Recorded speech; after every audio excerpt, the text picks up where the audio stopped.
Hi dears, ഈ ഒരു വീഡിയോയിൽ ഡിസ്കസ് ചെയ്യുന്നത് Calicut university second semester BBA FIUGയുടെ ഭാഗമായിട്ട് വരുന്ന ഫിനാൻഷ്യൽ മാനേജ്മെൻറ്റ് എന്ന പേപ്പറിൻ്റെ തേർഡ് ചാപ്റ്ററിൻ്റെ ക്ലാസ്സാണ്.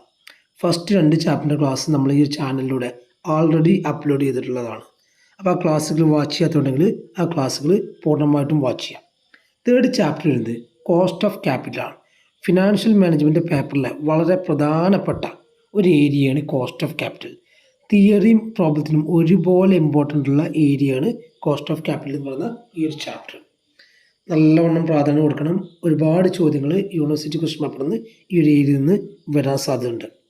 കോസ്റ്റ് ഓഫ് ക്യാപിറ്റൽ എന്ന് പറഞ്ഞാൽ മിനിമം റേറ്റ് ഓഫ് റിട്ടേൺ ആണ്. കൃത്യമായിട്ട് അറിഞ്ഞിരിക്കേണ്ട ഒരു സെൻറ്റൻസ് ആണ്. കോസ്റ്റ് ഓഫ് ക്യാപിറ്റൽ എന്താണ്?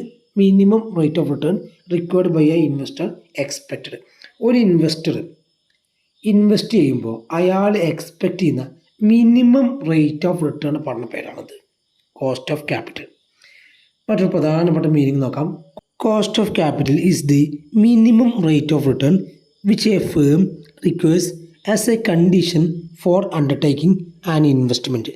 നമ്മൾ ഇൻവെസ്റ്റ്മെൻറ്റ് നടത്തുമ്പോൾ ഒരു ഫേം എക്സ്പെക്റ്റ് ചെയ്യുന്ന മിനിമം റേറ്റ് ഓഫ് റിട്ടേൺ പറഞ്ഞ പേരാണത് കോസ്റ്റ് ഓഫ് ക്യാപിറ്റൽ. ഇതാണ് minimum rate of return which A firm requires as A condition for undertaking an investment. ഒരു ഇൻവെസ്റ്റ്മെൻറ്റ് നടത്തുമ്പോൾ ആ ഇൻവെസ്റ്റ്മെൻറ്റിൽ നിന്ന് എക്സ്പെക്റ്റ് ചെയ്യുന്ന മിനിമം റേറ്റ് ഓഫ് റിട്ടേൺ പറയുന്ന പേരാണ് കോസ്റ്റ് ഓഫ് ക്യാപിറ്റൽ. മറ്റൊരു മീനിങ് നോക്കാം. It is the cost incurred by a company for raising fund from different sources such as equity shares, preference shares, debentures and loans. അപ്പോൾ ഒരു company inquire ചെയ്യുന്ന അല്ലെ ഒരു company ചിലവാക്കുന്ന കോസ്റ്റാണ് എന്താണ്? ഫണ്ട് റേസ് ചെയ്യാൻ വേണ്ടി ഒരു കമ്പനി ചിലവാക്കുന്ന കോസ്റ്റാണെന്ന് കോസ്റ്റ് ഓഫ് ക്യാപിറ്റൽ. അത് ഡിഫറെൻറ്റ് സോഴ്സ് നിന്നാണ്. ഏതൊക്കെയാണ് സോഴ്സുകൾ? Equity share, preference share, debentures and lone.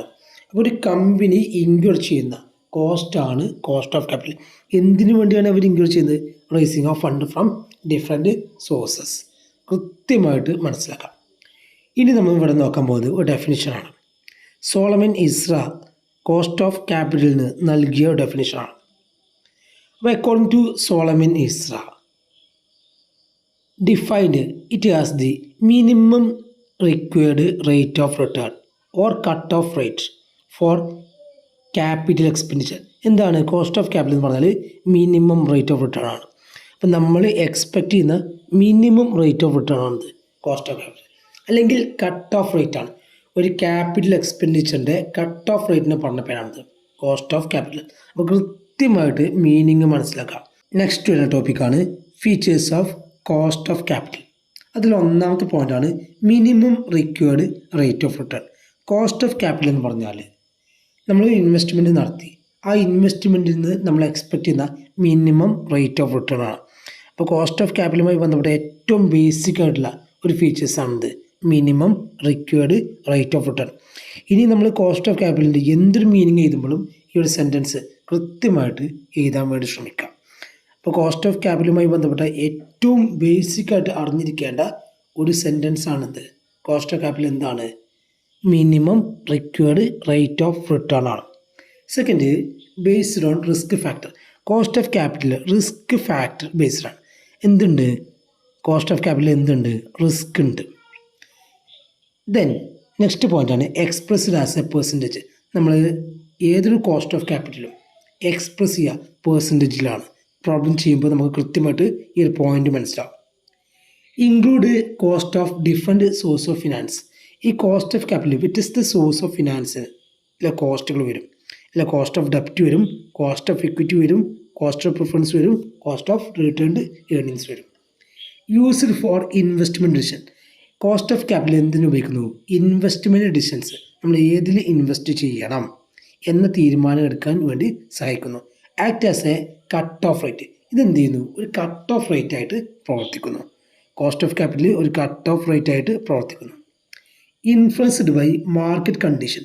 Cost of capital market കണ്ടീഷനെ ഇൻഫ്ലുവൻസ് ചെയ്യുന്നു. നെക്സ്റ്റ് പോയിൻ്റാണ് helps in capital structure decision. നമുക്ക് ക്യാപിറ്റൽ സ്ട്രക്ചർ ഡിസിഷൻസ് എടുക്കാൻ വേണ്ടി കോസ്റ്റ് ഓഫ് ക്യാപിറ്റൽ നമ്മളെ സഹായിക്കുന്നു. നെക്സ്റ്റ് ആണ് ഫോർവേഡ് ലുക്കിംഗ് കോൺസെപ്റ്റാണ്. കോസ്റ്റ് ഓഫ് ക്യാപിറ്റൽ എന്താണ്? ഒരു ഫോർവേഡ് ലുക്കിംഗ് കോൺസെപ്റ്റാണ്. Then may be explicit or implicit. ഇതിൽ ഏതൊക്കെ വരാം? എക്സ്പ്ലിസിറ്റ് കോസ്റ്റ് വരാം, ഇംപ്ലിസിറ്റ് കോസ്റ്റ് വരാം. എക്സ്പ്ലിസിറ്റ് കോസ്റ്റ് എന്ന് പറഞ്ഞാൽ നമ്മൾ നോർമലായിട്ട് പേയ്മെൻറ്റ് നടത്തുന്ന കോസ്റ്റാണ്, salary, wage, rent. Implicit cost എന്ന് പറഞ്ഞാൽ നോഷണൽ കോസ്റ്റാണ്. ഇപ്പോൾ ഓണേഴ്സിൻ്റെ സാലറി, അതുപോലെ തന്നെ നമ്മൾ ഓൺഡ് അസറ്റ് ഉപയോഗിക്കാം, അത്തരം കാര്യങ്ങളാണ് ഇംപ്ലിസിറ്റ് കോസ്റ്റിൽ വരിക. അപ്പോൾ എക്സ്പ്ലിസിറ്റ് കോസ്റ്റും വരും, ഇംപ്ലിസിറ്റ് കോസ്റ്റും വരും. നെക്സ്റ്റ് വരുന്ന ടോപ്പിക്കാണ് assumptions of cost of capital. Cost of ക്യാപിറ്റലിൻ്റെ പ്രധാനപ്പെട്ട അസംഷൻസ്. ഒന്നാമത്തെ point, business risk remain constant. Business risk എപ്പോഴും എന്തായിരിക്കും? കോൺസ്റ്റൻറ്റ് ആയിരിക്കും. Financial risk remain unchanged. Financial റിസ്കിൽ യാതൊരു മാറ്റവും വരാൻ പാടുള്ളതല്ല. The cost can be either explicit or implicit. Cost എന്താവാം? ഒന്നില്ലെങ്കിൽ എക്സ്പ്ലിസിറ്റ് ആവാം, അല്ലെങ്കിൽ ഇംപ്ലിസിറ്റ് ആവാം. Cost can be measured in percentage terms. എപ്പോഴും കോസ്റ്റ് മെഷർമെൻറ്റ് എന്തായിരിക്കണം? പെർസെൻറ്റേജിൽ ആയിരിക്കണം. Firms aims at wealth maximisation. Firm ഇവിടെ എയിം ചെയ്യുന്നത് വെൽത്ത് മാക്സിമൈസേഷനാണ്, അല്ലേ? ഷെയർ ഹോൾഡേഴ്സിൻ്റെ വെൽത്ത് ഇൻക്രീസ് ചെയ്യാനാണ് ലക്ഷ്യം വെക്കുന്നത്. Investment decision are based on expected return. Investment decisions നമ്മൾ ഏതിൽ ഇൻവെസ്റ്റ് ചെയ്യണം എന്ന് തീരുമാനിക്കുന്നത് എക്സ്പെക്റ്റഡ് റിട്ടേണിൻ്റെ അടിസ്ഥാനത്തിലാണ്. Capital market is reasonably efficient ആണ്. അപ്പോൾ എഫിഷ്യൻറ്റ് ക്യാപിറ്റൽ മാർക്കറ്റ് ആയിരിക്കും ഇത് കോസ്റ്റ് ഓഫ് ക്യാപിറ്റലിൽ ഉണ്ടായിരിക്കുക. Then taxes and flotation cost are considered. അവിടെ ടാക്സും വരും, ഫ്ലോട്ടേഷൻ കോസ്റ്റും വരും. അപ്പോൾ കൃത്യമായിട്ട് ഓരോ അസംഷനും കൃത്യമായിട്ട് മനസ്സിലാക്കുക. വളരെ പ്രധാനപ്പെട്ട ഒരു ടോപ്പിക്കാണ് assumptions of cost of capital. Next വരുന്ന ടോപ്പിക്കാണ് computation of cost of capital. ഇനി ഇവിടുന്ന് അങ്ങോട്ട് പ്രോബ്ലംസ് ഉണ്ട്, അപ്പോൾ കൃത്യമായിട്ട് ശ്രദ്ധിക്കുക. ഓരോ ഏരിയയിലും പ്രോബ്ലംസ് ഉണ്ട്. Computation of cost of capital നമുക്ക് വരുന്നത് ഒന്ന് കമ്പ്യൂട്ട് ചെയ്യാണ്, കോസ്റ്റ് ഓഫ് ഡെപ്റ്റാണ്. ഏറ്റവും പ്രധാനപ്പെട്ട ഏരിയയാണ് കോസ്റ്റ് ഓഫ് ഡെപ്റ്റ്. അതിൻ്റെ ഷോർട്ടാണ് KD. Then cost of preference share capital KP. Then cost of equity KE. Then cost of returned earnings. അതിനുശേഷം ഈ നാലും കൂടിച്ചേർന്നതാണ് ഓവറോൾ കോസ്റ്റ് ഓഫ് ക്യാപിറ്റൽ, അല്ലെങ്കിൽ നമ്മൾ WACC എന്ന് പറയും, weighted average cost of capital. അപ്പോൾ വളരെ പ്രധാനപ്പെട്ട ഏരിയയാണ്. ഓരോ ടോപ്പിക്കിലും നമുക്ക് എന്തുണ്ട്? പ്രോബ്ലംസ് ഉണ്ട്. അപ്പോൾ കൃത്യമായിട്ട് ശ്രദ്ധിക്കേണ്ട ഒരു പ്രോബ്ലം പാർട്ടാണ് computation of cost of capital. ഒരുപാട് ചോദ്യങ്ങൾ യൂണിവേഴ്സിറ്റി എക്സാമിന് ഈ ഒരു ഏരിയയിൽ നിന്ന് വരാൻ സാധ്യതയുണ്ട്. കൂടുതലും 6 മാർക്കിൻ്റെ ക്വസ്റ്റ്യൻ ആയിരിക്കും. അതായത് എസ് വരാൻ കൂടുതൽ സാധ്യത ഏരിയ എന്ന് പറഞ്ഞാൽ ഈ WACC ആണ്. ബാക്കിയുള്ളൊക്കെ 6 മാർക്കിൻ്റെ ചോദ്യമാണ്. അപ്പോൾ ഇതിൽ ഏറ്റവും പ്രധാനപ്പെട്ട ഏരിയ എന്ന് പറഞ്ഞാൽ കോസ്റ്റ് ഓഫ് ഡെപ്റ്റും കോസ്റ്റ് ഓഫ് ഇക്വിറ്റി തന്നെയാണ്. അപ്പോൾ ഓരോന്നും പഠിക്കണം, അതിൽ കുറച്ചും കൂടി പ്രാധാന്യം കൊടുക്കണം. കോസ്റ്റ് ഓഫ് ഡെപ്റ്റിനും കോസ്റ്റ് ഓഫ് ഇക്വിറ്റിക്കും കൊടുക്കണം. ഇതിലൊക്കെ ചെറിയ പ്രോബ്ലംസ് ആണ്. അപ്പോൾ ചോദ്യം വരിക ഒന്നില്ലെങ്കിൽ 3 മാർക്കിൻ്റെ പ്രോബ്ലമായിട്ട്, അല്ലെങ്കിൽ 6 മാർക്കിൻ്റെ പ്രോബ്ലമായിട്ട്. അപ്പോൾ ഇത്രയും ഏരിയയിൽ നിന്ന് എസ് വരാൻ സാധ്യതയില്ല. ഈ ഒരു area weighted average cost of capital WACC S വരാനും സാധ്യതയുണ്ട്. അപ്പോൾ ഓരോ ടോപ്പിക്കും ഞാനിവിടെ ഡീറ്റെയിൽഡ് ആയിട്ട് പറയും, കൃത്യമായിട്ട് ശ്രദ്ധിക്കാം. ഫസ്റ്റ് നമ്മൾ ഡിസ്കസ് ചെയ്തത് കോസ്റ്റ് ഓഫ് ഡെപ്റ്റ് ആണ്. കോസ്റ്റ് ഓഫ് ഡെപ്റ്റ് is the rate of return that a company pays on borrowed fund such as debentures, loans and bond. Cost of ഡെപ്റ്റ് കൊണ്ട് അർത്ഥമാക്കുന്നത് മിനിമം റേറ്റ് ഓഫ് റിട്ടേൺ ആണ്. ഒരു കമ്പനി എന്തെന്നാണ്? പേസ് ഓൺ ബോറോഡ് ഫണ്ടിൽ നിന്ന് ലഭിക്കുന്ന മിനിമം റേറ്റ് ഓഫ് റിട്ടേൺ ആണ്. അതിലേതൊക്കെ വരും? ഡിബഞ്ചേഴ്സ് വരും, ലോൺ വരും, ബോണ്ട് വരും. അപ്പോൾ നമ്മൾ ഡിബഞ്ചേഴ്സിലോ ലോൺസിലോ ബോണ്ടിലോ ഇൻവെസ്റ്റ് ചെയ്ത് കഴിഞ്ഞാൽ നമുക്ക് ലഭിക്കുന്ന മിനിമം റേറ്റ് ഓഫ് റിട്ടേൺ പറഞ്ഞ പേരാണ് കോസ്റ്റ് ഓഫ് ഡെപ്റ്റ്. എന്നിലൊക്കെ ഇനി ഡിബഞ്ചറിലോ ലോണിലോ ബോണ്ടിലോ നമ്മൾ ഇൻവെസ്റ്റ് ചെയ്തു, ഇന്ന എമൗണ്ട് നമ്മൾ ഡിബഞ്ചറിൽ ഇൻവെസ്റ്റ് ചെയ്തു. അങ്ങനെ ഇൻവെസ്റ്റ് ചെയ്ത് കഴിഞ്ഞാൽ നമ്മൾ എക്സ്പെക്റ്റ് ചെയ്യുന്ന മിനിമം റേറ്റ് ഓഫ് റിട്ടേൺ, അതിനെ പറഞ്ഞ പേരാണിത് കോസ്റ്റ് ഓഫ് ഡെപ്റ്റ്. അപ്പോൾ കോസ്റ്റ് ഓഫ് ഡെപ്റ്റിൽ മെയിനായിട്ട് വരുന്ന ഇൻവെസ്റ്റ്മെൻറ്റ് പറഞ്ഞാൽ ഡിബഞ്ചറാണ്. ഇവിടെ രണ്ട് രീതിയിലാണ് നമുക്ക് പ്രോബ്ലം ഉള്ളത്. ഒന്ന് ഇറഡീമബിളും ഒന്ന് റെഡീമബിളും. ഫസ്റ്റ് നമ്മൾ നോക്കാൻ പോകുന്നത് കോസ്റ്റ് ഓഫ് ഇറഡീമബിൾ ഡിബഞ്ചേഴ്സാണ്. KD എന്നാണ്. കോസ്റ്റ് ഓഫ് ഡെപ്റ്റിൻ്റെ ഷോർട്ടാണ് KD. അപ്പോൾ ഇറഡീമബിൾ ഡിബഞ്ചറാണ് ഫസ്റ്റ് നോക്കുന്നത്. റെഡീമബിൾ ഡിബഞ്ചറും കൂടി ഉണ്ട്. ഇതിൽ ഏറ്റവും പ്രധാനം ഇറഡീമബിൾ ആണ്. അപ്പോൾ ഈ ഒരു ഭാഗത്തു നിന്നായിരിക്കും യൂണിവേഴ്സിറ്റി എക്സാമിന് പ്രോബ്ലം വരാൻ കൂടുതൽ സാധ്യത. അപ്പോൾ എന്താണ് ഇറഡീമബിൾ ഡിബഞ്ചർ നോക്കാം. Irredeemable debenture are those which are not repayable during life time of the company. എന്തുണ്ട് ആവശ്യമില്ല, ഇറഡീമബിൾ ആണ്. ഒരു കാലാവധി ഇല്ല, ഒരു നിശ്ചിത കാലാവധി ഉണ്ടായിരിക്കില്ല. Not payable during the life time of the company. നമ്മൾ എന്താ ആവശ്യമില്ല, ഒരു കമ്പനി നിലനിന്ന് പോകുന്ന കാലത്തോളം അത് പേയ്മെൻറ്റ് നടത്തേണ്ട ആവശ്യമില്ല. പക്ഷേ ഒരു കമ്പനി വൈൻഡ് അപ്പ് ചെയ്യുമ്പോൾ മാത്രം കൊടുത്താൽ മതി, അതിന് പേയ്മെൻറ്റ് നടത്തിയാൽ മതി. ഓക്കെ അല്ലോ. The cost of irredeemable debentures can be computed with the help of following equation. നമുക്ക് എന്ത് ചെയ്യാം, ഇറഡീമബിൾ ഡിബഞ്ചർ താഴെ പറയുന്ന ഇക്വേഷൻ പ്രകാരം കണ്ടെത്താം. അപ്പോൾ ഫസ്റ്റ് വരുന്നത് കോസ്റ്റ് ഓഫ് ഡെപ്റ്റിലെ ഒന്നാമത്തെ ഏരിയമാണ് കോസ്റ്റ് ഓഫ് ഇറഡീമബിൾ ഡിബഞ്ചറാണ്. ഇറഡീമബിൾ ഡിബഞ്ചർ പറഞ്ഞാൽ ഇവിടെ എന്തുണ്ടായിരിക്കില്ല, കാലാവധി ഉണ്ടായിരിക്കില്ല. അതായത് ഡ്യൂറിങ് ദി ലൈഫ് ടൈമിൽ നമ്മൾ എന്തിൻ്റെ ആവശ്യമില്ല, അതിൻ്റെ എമൗണ്ട് റീപേയ്മെൻറ്റ് നടത്തേണ്ട ആവശ്യമില്ല. ഓക്കെ അല്ല. ഇറഡീമബിൾ നോട്ട് എ പീരിയഡ്, അവിടെ ഒരു പീരിയഡ് ഉണ്ടായിരിക്കില്ല, ഉണ്ടായിരിക്കില്ല എന്നുള്ള കാര്യം കൃത്യമായിട്ട് മനസ്സിലാക്കാം. ഇവിടെ ഇക്വേഷൻ വരുന്നത് രണ്ട് രീതിയിലാണ്. ഒന്ന് ബിഫോർ ടാക്സ് ആണ്, മറ്റൊന്ന് ആഫ്റ്റർ ടാക്സ് ആണ്. അപ്പോൾ ബിഫോർ ടാക്സിൽ കോസ്റ്റ് ഓഫ് ഡെപ്റ്റ് എങ്ങനെ കാണുക, KD equal to I divide by NP into 100. എന്താണ് ഇക്വേഷന്, KD equal to I divide by NP into 100. ഇനി ടാക്സ് വന്നു കഴിഞ്ഞാൽ എന്താ ഇക്വേഷന്, KD equal to I into 1 - T. അപ്പോൾ ടാക്സ് എവിടെ വന്നു കഴിഞ്ഞാലും നമ്മൾ എന്ത് ചെയ്യണം, 1 - T ചെയ്യണം. T എന്താണ്, ടാക്സ് ആണ്, ഡിവൈഡ് ബൈ NP ഇൻറ്റു 100. അപ്പോൾ ജസ്റ്റ് മാറ്റം എന്തുള്ളൂ അല്ലേ, ബിഫോർ ടാക്സ് വെച്ചാൽ I divide by NP, after tax വെച്ചാൽ I into 1 - T divide by NP into 100 ആണ്. നമ്മൾ പറഞ്ഞിരുന്നു എപ്പോഴും കോസ്റ്റ് ഓഫ് ക്യാപിറ്റൽ എക്സ്പ്രസ് ചെയ്യുക പെർസെൻറ്റേജിലാണ്, അതുകൊണ്ടാണ് ഇൻറ്റു 100 ചെയ്യുന്നത്. അപ്പോൾ ഇവിടെ ഓരോന്ന് എന്താ നോക്കാം. KD എന്ന് പറഞ്ഞാൽ കോസ്റ്റ് ഓഫ് ഡെപ്റ്റ് ആണ്, ഇവിടെ ഇറഡീമബിൾ ആണ് എന്നുള്ള കാര്യം കൃത്യമായിട്ട് മനസ്സിലാക്കാം. I എന്ന് പറഞ്ഞാൽ ആനുവൽ ഇൻട്രസ്റ്റ് ഓൺ ഡിബഞ്ചറാണ്. I എന്താണ്, ആനുവൽ ഇൻട്രസ്റ്റ് ഓൺ ഡിബഞ്ചറാണ്. ദെൻ NP നെറ്റ് പ്രൊസീഡ്സ് പറയും. NP എന്ന് പറഞ്ഞാൽ എന്താണ്, നെറ്റ് പ്രൊസീഡ്സ് അല്ലേ. ഇഷ്യൂ പ്രൈസിൽ നിന്ന് എന്തെങ്കിലും ഫ്ലോട്ടേഷൻ കോസ്റ്റ് ഉണ്ടെങ്കിൽ കുറക്കുക. അപ്പോൾ NPയുമായി ബന്ധപ്പെട്ട ഡീറ്റെയിൽഡ് കാര്യം നമുക്ക് ഡിസ്കസ് ചെയ്യാം. ദെൻ T എന്താണ്, ഇൻകം ടാക്സിൻ്റെ റേറ്റ് ആണ് T. നെക്സ്റ്റ് നമ്മൾ നോക്കുന്നത് നെറ്റ് പ്രൊസീഡ്സ് NPയിൽ വരുന്ന കണ്ടീഷൻസ് ആണ്. ഇവിടെ ഒരു 3 കണ്ടീഷൻസ് ഉണ്ട്. ഈ 3 കണ്ടീഷനും കൃത്യമായിട്ട് അറിഞ്ഞിരിക്കണം. ഒന്നാമത്തത് when debenture is issued at par. Debenture എന്ത് ചെയ്യുന്നു, പാറിൽ ഇഷ്യൂ ചെയ്യുന്നു. പാറിൽ ഇഷ്യൂ എന്ന് പറഞ്ഞാൽ 10% ഫേസ് വാല്യൂ ഉള്ള ഡിബഞ്ചർ 10% തന്നെ എന്ത് ചെയ്യാം, ഇഷ്യൂ ചെയ്യാം. അതിൽ യാതൊരു രീതിയിലുള്ള മാറ്റം വരുത്താതെ. അപ്പോൾ 10 രൂപേൻ്റെ സാധനം 10 രൂപയ്ക്ക് തന്നെ എന്ത് ചെയ്യുന്നു, ഇഷ്യൂ ചെയ്യുന്നു. അതിന് നമ്മൾ എന്ത് പറയുന്നത്, ഡിബഞ്ചർ ഇഷ്യൂഡ് അറ്റ് പാർ. അതിൽ നമ്മൾ NP കാണുക. ഫേസ് വാല്യൂവിൽ നിന്ന് നമ്മൾ എന്ത് മാത്രം കുറക്കും, ഫ്ലോട്ടേഷൻ കോസ്റ്റ് മാത്രം കുറക്കും, അല്ലെങ്കിൽ ഇഷ്യൂ എക്സ്പെൻസ് പറയും. ഫ്ലോട്ടേഷൻ കോസ്റ്റ് അല്ലെങ്കിൽ ഇഷ്യൂ എക്സ്പെൻസ് മാത്രം കൊടുക്കും. അപ്പോൾ ഇഷ്യൂഡ് അറ്റ് പാർ ആണെങ്കിൽ ഇഷ്യൂ എക്സ്പെൻസ് ഫ്ലോട്ടേഷൻ കോസ്റ്റ് മാത്രം നമ്മൾ കുറക്കും. ഇനി രണ്ടാമത്തെ case when debenture is issued at premium. Premium എന്ന് പറഞ്ഞാൽ കൂട്ടിങ്ങാണ്ട് ഇഷ്യൂ ആണ്. 10 രൂപേണ്ടത് 12 രൂപക്കാണ് ഇഷ്യൂ ചെയ്യുന്നത്.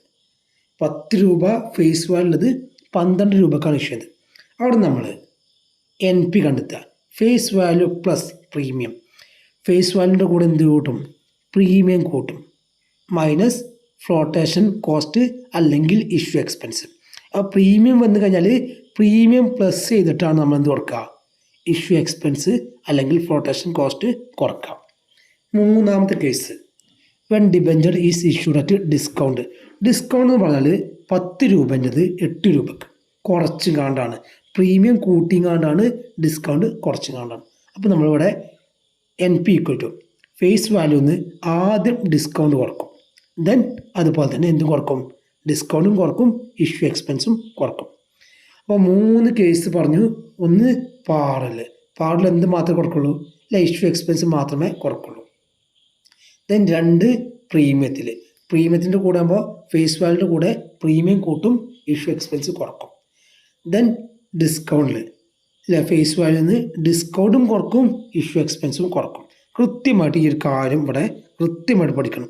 ഈ ഒരു ഏരിയയിൽ നിന്നല്ല, എവിടൊക്കെ NPയിൽ ഈ ഒരു കേസുകൾ പ്രീമിയം ഡിസ്കൗണ്ടും വന്നു കഴിഞ്ഞാൽ ഇങ്ങനെയാണ് ചെയ്യുക എന്നുള്ള കാര്യം കൃത്യമായിട്ട് മനസ്സിലാക്കാം.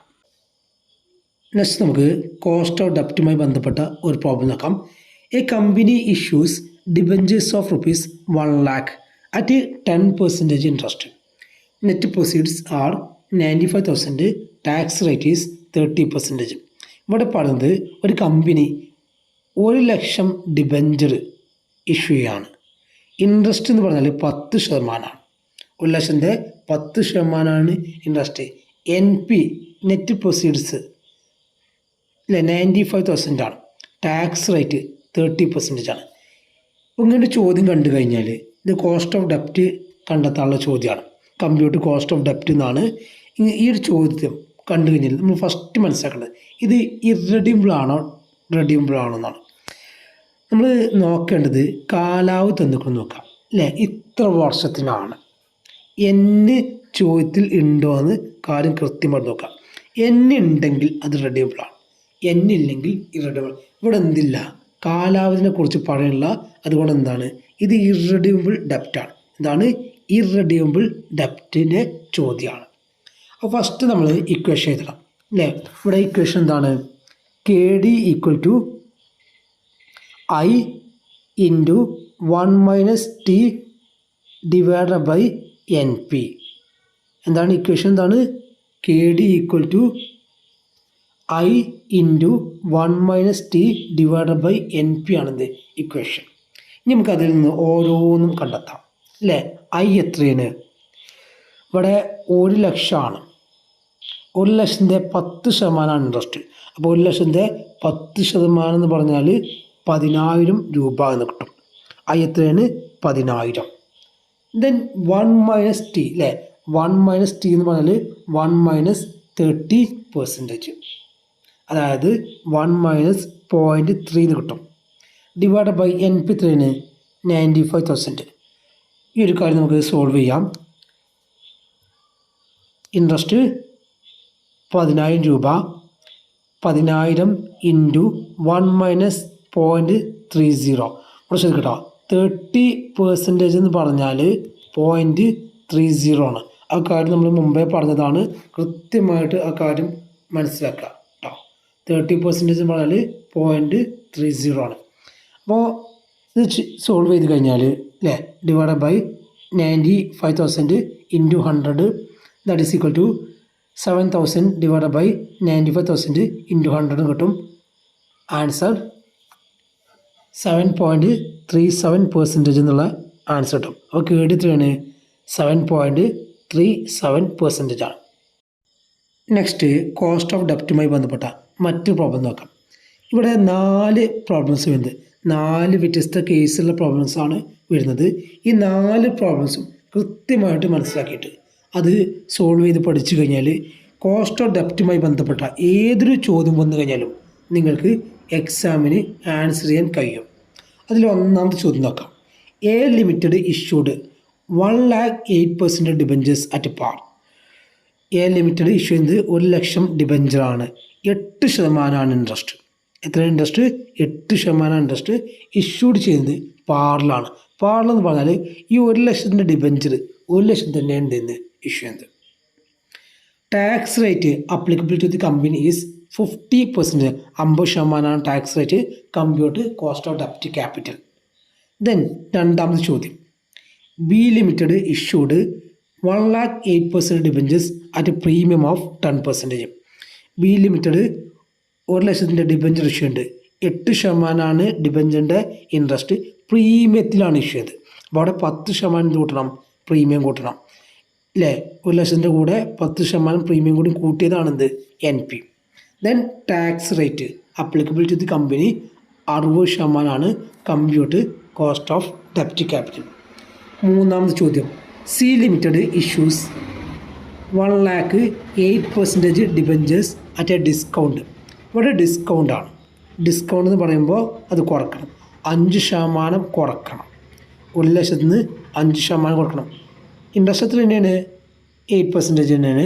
Tax rate 50%. ദെൻ നാലാമത്തെ ചോദ്യം, D limited issues 2,09% debentures at premium of 10%. ഇവിടെ 2 lakh ഡിബഞ്ചറാണ്, 9% ഇൻട്രസ്റ്റ്. പ്രീമിയം എത്ര ഉണ്ട്? 10%. പ്രീമിയം എന്ത് ചെയ്യണം? കൂട്ടണം. ദെൻ ഫ്ലോട്ടേഷൻ കോസ്റ്റ് എത്രയാണ്? 2%. ഈ 2% കുറക്കുമ്പോൾ the tax rate applicable is 60% compute cost of ഡെപ്റ്റ് ക്യാപിറ്റൽ. അപ്പോൾ 4 വ്യത്യസ്തമായിട്ടുള്ള ചോദ്യങ്ങൾ പറഞ്ഞിട്ട് ഈ 4 ചോദ്യങ്ങളും കൃത്യമായിട്ട് സോൾവ് ചെയ്യാൻ പഠിച്ചു കഴിഞ്ഞാൽ കോസ്റ്റ് ഓഫ് ഡെപ്റ്റുമായി ബന്ധപ്പെട്ട ഏതൊരു ചോദ്യത്തിനും നിങ്ങൾക്ക് ആൻസർ ചെയ്യാൻ കഴിയും. അപ്പോൾ 4 ചോദ്യം എങ്ങനെ സോൾവ് ചെയ്യാൻ നോക്കാം. ഫസ്റ്റ് നമ്മൾ ഫോർമുല എഴുതുന്നു അല്ല. ഫോർമുല എന്താണ്? K D equal to I into 1 - t divide by N P into 100. അതിലെ ഒന്നാമത്തെ ചോദ്യം അല്ലേ, 1,00,000 ആദ്യം നമ്മൾ എന്ത് കാണുന്നു? ഐ കാണുന്നു. 1,00,000-ൻ്റെ 8% ഐ എത്ര കിട്ടും? 8,000 രൂപ എന്ന് കിട്ടും. ദെൻ ടി എത്രയാണ്? 50%. നമ്മൾ ഇക്വേഷൻ എൻ പി പാർലായതുകൊണ്ട് എത്രയാണോ ആ എമൗണ്ടിന് 1,00,000 ആണെങ്കിൽ 1,00,000 തന്നെയാണ് എൻ പി. അപ്പോൾ നമ്മൾ ഇക്വേഷൻ അപ്ലൈ ചെയ്യുന്നു. 8,000 into 1 - 0.5 divide by 1,00,000 into 100 that is equal to 4. Correct problem solve ചെയ്ത് നോക്കട്ടോ. 8,000 ഇൻറ്റു 1 - 0.5 അല്ലെ, 1 - 0.5 എന്ന് കിട്ടും? 0.5 എന്ന് കിട്ടും. Divide by 1,00,000 into 100. അത് ചെയ്ത് കഴിഞ്ഞാൽ സോൾവ് ചെയ്ത് കഴിഞ്ഞാൽ 4% എന്ന് കിട്ടും. ഇനി സെക്കൻഡ്, രണ്ടാമത്തത് ഫോർമുല ചെയ്താൽ K D equal to I into 1 - t divide by N P into 100 അല്ലേ. ഇവിടെ ഐ എന്ന് പറഞ്ഞാൽ എത്ര തന്നെയാണ്? 8% ആണ്. 1,00,000 തന്നെയാണ്. 1,00,000-ൻ്റെ 8%. 8,000 രൂപ എന്ന് കിട്ടും. ഐ 8,000 രൂപ കിട്ടും. ടാക്സ് എത്ര? രണ്ടാമത്തെ ചോദ്യം പറഞ്ഞത് 60%. രണ്ടാമത്തെ ചോദ്യത്തിൽ ടാക്സ് പറഞ്ഞത് 60%. ദെൻ എൻ പി പ്രീമിയം വരുന്നുണ്ട്. ചോദ്യം കൃത്യമായിട്ട് മനസ്സിലാക്കുക. രണ്ടാമത്തെ ചോദ്യം എന്ത്? 10% പ്രീമിയമാണ്. അപ്പോൾ എന്ത് കൂട്ടണം? നമ്മളെ പ്രീമിയം കൂട്ടണം അല്ലേ. 1,00,000-ൻ്റെ കൂടെ 10% പ്രീമിയം, അതായത് 1,00,000-ൻ്റെ 10%. 1,00,000-ൻ്റെ 10% എന്ന് പറഞ്ഞാൽ 10,000 വരും. 1,00,000 + 10,000 1,10,000 കിട്ടും. ഇനി ഇക്വേഷൻ അപ്ലൈ ചെയ്യാം. എൻ പി 1,10,000 കിട്ടി. ഇക്വേഷനിൽ 8,000 into 1 - 0.6 divide by 1,10,000 into 100 that is equal to 2.91 എന്നുള്ള ആൻസർ ലഭിക്കും. ദെൻ മൂന്നാമത്തെ ചോദ്യം, ആദ്യം ഇക്വേഷൻ എഴുതുക. ദെൻ ഇവിടെ ഐ എത്രയാണ്? 8% തന്നെയാണ്. 1,00,000-ൻ്റെ 8% 8,000 ലഭിക്കും. ടി എത്രയാണ്? 50%. എൻ പി ഒ അല്ലേ, ഇവിടെ ഡിസ്കൗണ്ടാണ്. ഇവിടെ ചോദ്യം നോക്കുക. മൂന്നാമത്തെ ചോദ്യം ഡിസ്കൗണ്ടാണ്. 5% ഡിസ്കൗണ്ട്. അപ്പോൾ 1,00,000 നിന്ന് കുറക്കണം, 5% ഡിസ്കൗണ്ട് കുറക്കണം. എൻ പി കാണാൻ 1,00,000 നിന്ന് 5% ഡിസ്കൗണ്ട് കൊടുക്കണം. അപ്പോൾ നോക്കാം. N P equal to 1,00,000 minus 5%. 1,00,000-ൻ്റെ 5% എത്ര കിട്ടും അല്ലേ? 1,00,000-ൻ്റെ 5% എന്ന് പറഞ്ഞാൽ 10,000-ൻ്റെ പകുതി 5,000 നോക്കണം. അപ്പോൾ 1,00,000 നിന്ന് 5,000 പോയി കഴിഞ്ഞാൽ ബാക്കി 95,000. ദെൻ ഇക്വേഷൻ അപ്ലൈ ചെയ്ത് കഴിഞ്ഞാൽ 8,000 ഇൻറ്റു 1 - 0.5 ഡിവൈഡ് ബൈ 95,000 ഇൻറ്റു 100 4.21 എന്ന് കിട്ടും. ദെൻ ലാസ്റ്റ് ചോദ്യം, ഐ എത്രയാണ്? 9% ആണ്. ചോദ്യത്തിൽ ഇവിടെ അല്ലേ ഇഷ്യൂ ചെയ്യുന്നത് 2,00,000 2,00,000-ൻ്റെ 9% ആണ് ഐ. 2,00,000-ൻ്റെ 9% 18,000 കിട്ടും. ദെൻ ഇഷ്യൂ പ്രൈസ് എത്രയാണ്? ഇഷ്യൂ പ്രൈസ് 2,00,000 പ്രീമിയത്തിനാണ്. പ്രീമിയത്തിനാകുമ്പോൾ ആ 2,00,000-ൻ്റെ കൂടെ 10% പ്രീമിയം കൂട്ടുക. 2 ലക്ഷത്തിൻ്റെ 10% എന്ന് പറഞ്ഞാൽ എത്ര കിട്ടുക അല്ലേ? 2 ലക്ഷത്തിൻ്റെ 10% 20,000 കിട്ടും. അപ്പോൾ 2 ലക്ഷം പ്ലസ് 20,000 2,20,000. NP എത്ര കിട്ടി? 2,20,000. അതിന് എന്തുകൊണ്ട് ഫ്ലോട്ടേഷൻ കോസ്റ്റ് ഉണ്ട്. 2 രൂപ ഫ്ലോട്ടേഷൻ കോസ്റ്റ് ഉണ്ട്. അത് കൃത്യമായിട്ട് 2 രൂപ അല്ല 2%. അപ്പോൾ 2% എന്ന് പറഞ്ഞാൽ എത്ര കിട്ടുക? 2% നമുക്ക് സോൾവ് ചെയ്ത് കഴിഞ്ഞാൽ 2% കിട്ടുക 4,400 അപ്പോൾ 2,20,000 നിന്ന് 4,400 കൊണ്ട് കുറച്ച് കഴിഞ്ഞാൽ 2,15,600 കിട്ടും. സോൾവ് ചെയ്ത് നോക്കട്ടോ. ഈ പ്രോബ്ലമൊക്കെ സോൾവ് ചെയ്ത് നോക്കുക. 2,20,000 നിന്ന് 4,400 കുറച്ച് കഴിഞ്ഞാൽ 2,15,000 കിട്ടും. അത് ഇക്വേഷനിൽ അപ്ലൈ ചെയ്താൽ 18,000 into 1 minus 0.6 divide by 2,15,600 into 100 that is equal to 3.34 എന്ന് കിട്ടും. അപ്പോൾ ഇവിടെ ശ്രദ്ധിക്കേണ്ട കാര്യം, ഓരോ ചോദ്യവും കൃത്യമായിട്ട് മനസ്സിലാക്കുക അല്ലേ? ഇവിടെ നമ്മൾ പാറിൻ്റെ ചോദ്യം പറഞ്ഞു, പ്രീമിയത്തിൻ്റെ ചോദ്യം പറഞ്ഞു, ഡിസ്കൗണ്ട് ചോദ്യം പറഞ്ഞു, ദെൻ ഫ്ലോട്ടേഷൻ കോസ്റ്റ്, പ്രീമിയത്തിൽ ഫ്ലോട്ടേഷൻ കോസ്റ്റ് വരുന്ന ചോദ്യം പറഞ്ഞു. അപ്പോൾ അവിടെ ശ്രദ്ധിക്കേണ്ട കാര്യം, ഫ്ലോട്ടേഷൻ കോസ്റ്റ് നമ്മൾ എന്തായാലും കുറക്കണം അല്ലേ? പാറിലാണെങ്കിലും പ്രീമിയത്തിലാണെങ്കിലും ഡിസ്കൗണ്ടിലാണെങ്കിലും ഫ്ലോട്ടേഷൻ കോസ്റ്റ് NPയിൽ നിന്ന് കുറക്കണം. ദെൻ പാറെന്ന് വെച്ചാൽ ആ എമൗണ്ടിൽ നിന്നാണ് നമ്മൾ ഫ്ലോട്ടേഷൻ കോസ്റ്റ് കുറക്കേണ്ടത്. ദെൻ പ്രീമിയം വന്നു കഴിഞ്ഞാൽ പ്രീമിയം കൂട്ടണം, പിന്നീട് ഫ്ലോട്ടേഷൻ കോസ്റ്റ് ഉണ്ടെങ്കിൽ ദെൻ ഡിസ്കൗണ്ട് ആണെങ്കിൽ ഡിസ്കൗണ്ട് കുറക്കണം, ഫ്ലോട്ടേഷൻ കോസ്റ്റ് ഉണ്ടെങ്കിൽ അതും കുറക്കണം. ഓക്കെ അല്ലോ? അത്രയും കാര്യങ്ങൾ കൃത്യമായിട്ട് മനസ്സിലാക്കാം. നെക്സ്റ്റ് വരുന്ന ടോപ്പിക്കാണ് കോസ്റ്റ് ഓഫ് റെഡീമബിൾ ഡിബഞ്ചർ അല്ലെങ്കിൽ കോസ്റ്റ് ഓഫ് റെഡീമബിൾ ഡെപ്റ്റ് എന്ന് പറയും. റെഡീമബിൾ ഡിബഞ്ചർ എന്ന് പറഞ്ഞാൽ ഒരു നിശ്ചിത കാലാവധിക്ക് ശേഷം ഡിബഞ്ചർ റെഡീം ചെയ്യുമെങ്കിൽ, അതായത് നമ്മൾ റീപേയ്മെൻറ്റ് നടത്തുമെങ്കിൽ അത്തരം ഡിബഞ്ചറിനെയാണ് റെഡീമബിൾ ഡിബഞ്ചർ എന്ന് പറയുന്നത്. ഇവിടെ നമ്മൾ റെഡീമബിളും ഇറഡീമബിളും നോക്കാൻ വേണ്ടി നമ്മൾ എന്ത് ചെയ്താൽ മതി? ചോദ്യത്തിൽ N ഉണ്ടോ നോക്കാം. അതായത് ഒരു കാലാവധി തന്നിട്ടുണ്ടെങ്കിൽ അത് റെഡീമബിൾ ആയിരിക്കും, കാലാവധി ഇല്ലെങ്കിൽ ഇറഡീമബിൾ ആയിരിക്കും. നെക്സ്റ്റ് നമുക്ക് കോസ്റ്റ് ഓഫ് റെഡീമബിൾ ഡിബഞ്ചർ അല്ലെങ്കിൽ ഡെപ്റ്റിൻ്റെ ഇക്വേഷൻ നോക്കാം. KD ഈക്വൽ ടു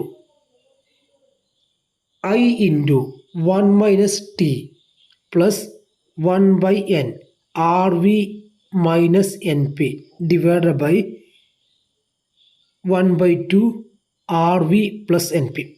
ഇതിൽ ഈ 1 മൈനസ് T ടാക്സ് ഉണ്ടെങ്കിൽ മാത്രമേ വരുള്ളൂ. ഓക്കെ അല്ലോ? അപ്പോൾ ബിഫോർ ടാക്സ് വെച്ചാൽ I into 1/N RV minus NP ആയിരിക്കും. ആ കാര്യം കൃത്യമായിട്ട് മനസ്സിലാക്കാം. ഇനി ഇവിടെ I എന്ന് പറഞ്ഞത് എന്താണ്? ഇൻട്രസ്റ്റ് ആണ്. I എന്ന് പറഞ്ഞാൽ ഇൻട്രസ്റ്റ് ആണ്. T നമുക്കറിയാം ടാക്സ് ആണ്. ദെൻ N എന്ന് പറഞ്ഞാൽ നമ്പർ ഓഫ് ഇയേഴ്സ് ആണ്. RV എന്ന് പറഞ്ഞാൽ റെഡീമബിൾ വാല്യൂ ഓഫ് ഡെപ്റ്റ് ആണ്. NP എന്ന് പറഞ്ഞാൽ നെറ്റ് പ്രൊസീഡ്സ് ആണ്. ഓരോ കാര്യങ്ങളും കൃത്യമായിട്ട് മനസ്സിലാക്കാം. നെക്സ്റ്റ് നമുക്ക് ഇതുമായി ബന്ധപ്പെട്ട ഒരു പ്രോബ്ലം നോക്കാം. A Limited issued 10% debentures of ₹1 lakh at a discount of 5%. Debentures are redeemable after 5 years at a par. The tax rate is 40%. ഈ ചോദ്യത്തിൽ പറഞ്ഞത് അല്ലേ, ഡിബഞ്ചർ ഇഷ്യൂ ഉണ്ട്. 1 ലക്ഷം ഡിബഞ്ചറാണ് ഇഷ്യൂ ചെയ്യുന്നത്.